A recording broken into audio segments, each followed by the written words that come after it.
Today's Coffee with Carrie, we are going to talk about what is the difference in what you may think of video banking in the past versus what is the term and what does video banking today really mean. So historically, when a bank or credit union thinks of video banking, they may think of having a hardwired kiosk in an individual branch where a customer comes in. You may have designated space for it where they can actually talk to somebody in another branch through that kiosk, or where they may be able to connect to centralized location for loans, mortgage, private client, things like that. That still requires somebody to come into the branch to be able to video to another branch.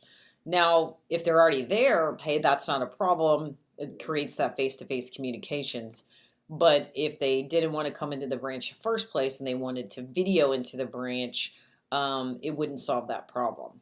The second one we hear about is when people think video banking is the drive-throughs, right? So you have, instead of trying to, see somebody through a glass wall or whatever it may be, being able to have on the individual drive-through lanes the video to see your teller.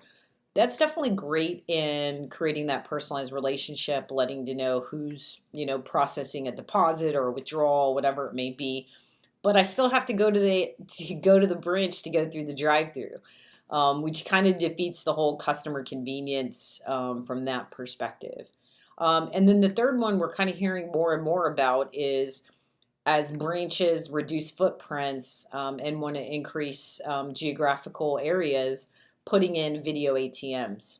So while consumers are continuing to do more and more transactions through the ATM, so they don't have to go to the branch, putting in the video screens at the ATMs, very similar to how you see, video at a gas station. These are really expensive, require data requirements, hardware, things like that.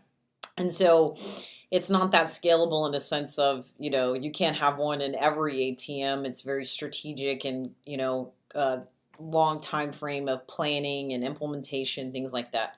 So what do we mean by video ATM today?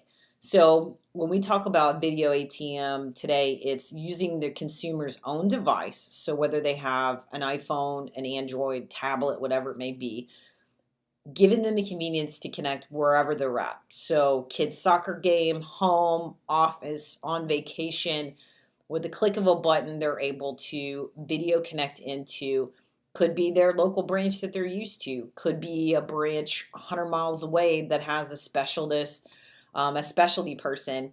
That's what they're trying to connect with. It could be a centralized location where they're trying to connect to a mortgage, auto loan, trying to talk about investments.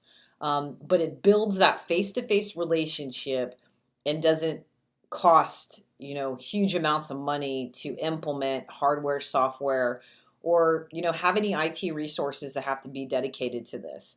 In addition, on the banking and the credit union side, what's required from them? Not a lot. If you have browser, internet access, and a webcam, and it can be a built-in webcam from a laptop or a desktop, or it literally can be just a $20 click on camera, and you'd be good to go.